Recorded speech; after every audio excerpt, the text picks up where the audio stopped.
Good morning everyone. Last lecture में हमने किया था definition and nature of language और आज हम करेंगे semiotic point of view of language. Semiotic is the study of science symbols and how they create meaning. सबसे पहले हमने बताना है कि सिमियोटिक्स होता क्या है। तो जो सिमियोटिक्स होता है वो स्टडी होती है साइंस की, सिंबल्स की, और जो मीनिंग है वो कैसे क्रिएट होते हैं वो हमें सिमियोटिक्स बताता है। It explore how people communicate through language, gestures, images and objects. ये एक्सप्लोर करता है कि कैसे जो पीपल है वो कम्युनिकेट करते हैं लैंग्वेज के थ्रू, जेस्चर्स, इमेजेस और ऑब्जेक्ट्स के through. Everything that conveys meaning, जो भी चीज़ मीनिंग को कन्वे करती है उसे हम कंसीडर करते हैं sign. Making semiotics important in understanding, जो सिमियोटिक्स है वो इंपॉर्टेंट है हमने समझने के लिए language, literature, media and culture. In other words, from a semiotic perspective, language is not just a means of communication. Semiotic के परस्पेक्टिव से जो सिमियोटिक है, ठीक है, सिमियोटिक के परस्पेक्टिव से जो लैंग्वेज है वो सिर्फ एक कम्युनिकेशन का मीन्स ही नहीं है but the structure of system of science, बल्कि क्या है, साइंस का स्ट्रक्चर है जो कि मीनिंग कैरी करती है। Ferdinand de Saussure and Charles Sanders Peirce की दो मेजर फिगर्स है सिमियोटिक्स में, उसमें हम बताएंगे। जैसे एग्जांपल है नेशनल फ्लैग, जो रिप्रेजेंट करता है कंट्री की आइडेंटिटी, प्राइड एंड यूनिटी, और जो अमेरिकन फ्लैग है वो सिंबलाइज क्या करता है, फ्रीडम और डेमोक्रेसी को। उसके बाद ओरिजिन कैसी है, ओरिजिन कैसे ओरिजिनेट हुआ है semiotics. Of Ferdinand de Saussure and Charles Sanders Peirce ने बताया इनके बारे में। जो फर्नांडी जो सोशल था वो क्या था, एक स्विस लिंग्विस्ट था जिसने इंट्रोड्यूस किया स्ट्रक्चरलिज्म लैंग्वेज में, जिसे हम क्या बोलते हैं, सिमियोलॉजी, एंड स्टडी करता है कि जो साइंस हैं वो कैसे फंक्शन करते हैं कम्युनिकेशन में। उसके बाद Saussure's concept of linguistic sign, इसमें क्या है, language as a system of signs. Saussure ने कैसे बताया है कि लैंग्वेज जो है वो साइन का सिस्टम है। Social argue that language is not just a collection of words. Social ने बताया है कि जो लैंग्वेज है वो सिर्फ एक वर्ड्स का कलेक्शन ही नहीं है बल्कि एक स्ट्रक्चर सिस्टम है साइंस का।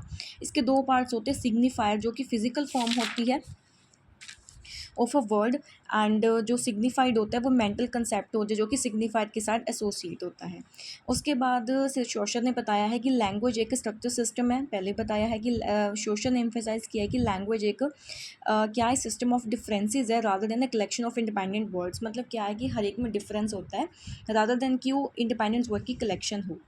उसके बाद चार्ल्स सैंडर्स पर्ट्स का ट्राइडिक मॉडल है। ट्राइडिक मॉडल का मतलब इसमें तीन चीज़ें हैं, index, icon and symbol. Index क्या हो गया, वो साइन जिसका डायरेक्ट और कोज एंड इफेक्ट होता है मीनिंग के साथ, और आइकन जो एक साइन है जो रिसेंबल करता है इसके रेफरेंट को, और सिंबल जो sign whose meaning is based on cultural convention of agreement, जो कि अग्रीमेंट के बेस्ड होता है। ओके, उसके बाद सिग्निफिकेंस क्या है सोशल और पर्ट्स का, कि दोनों की ही जो मॉडल्स हैं वो ट्रांसफॉर्म करते हैं अंडरस्टैंडिंग, हमें लैंग्वेज के बारे में बताते हैं, कम्युनिकेशन में और मीनिंग कैसे मेक होता है उसके बारे में बताते हैं। जो सोशल है उसका स्ट्रक्चरलिस्ट अप्रोच है, लेकिन जो हमारा पर्ट्स है उसकी इंटरप्रेटिव मॉडल है, ठीक है, जो हमें फ्रेमवर्क बताते हैं visual, symbolic and conceptual sign के बारे में। इंपॉर्टेंस क्या है सिमियोटिक्स की, कि जो सिमियोटिक्स है वो स्टडी है साइंस की, सिंबल्स की, और ज़रूरी है कि मीनिंग कैसे क्रिएट होते हैं, कम्युनिकेट कैसे करते हैं, और जो वेरियस फील्ड जैसे लिंग्विस्टिक, मीडिया, एडवर्टाइज, लिटरेचर और कल्चर स्टडी में ये कैसे काम आते हैं। उसके बाद आप लिख सकते हो कैसे काम आती है, इंपॉर्टेंस को पॉइंट्स में बनाना है कि हेल्प्स इन अंडरस्टैंडिंग लैंग्वेज और कम्युनिकेशन में काम आते हैं। इसेंशियल मीडिया एंड एडवर्टाइजिंग जो यहाँ पे लिखा था उसको हमने पॉइंट्स में लिखा है। Provide insight into culture and society, non verbal communication में, और इसके बाद आपने सारा यहाँ पे कंक्लूजन लिख देना है। ओके, तो ये था आपका second topic, that is semiotic point of view of language. जो फर्स्ट टॉपिक था nature and definition of language वो हो गया था। अगर किसी को इस टॉपिक की पीडीएफ चाहिए हो तो कमेंट ज़रूर करें। आशियन क्लासेस चैनल है टेलीग्राम पे, उसे ज्वाइन करें, वहाँ पे आपको पीडीएफ मिल जाएगी। कमेंट करें, मैं पीडीएफ सेंड कर दूँगी वहाँ पे। एंड सब्सक्राइब करें चैनल को, एंड ज़्यादा से ज़्यादा शेयर करें ताकि सभी की हेल्प हो पाए, क्योंकि जो 4th सेम का सिलेबस होता है वो थोड़ा सा डिफ़िकल्ट है इंग्लिश लिटरेचर का, और ये सारे नोट्स ऐसे बने हुए हैं तो आप इनको पेपर में भी लिख सकते हो। ये पेपर के पॉइंट ऑफ व्यू से ही बनाए गए हैं। Okay, thank you.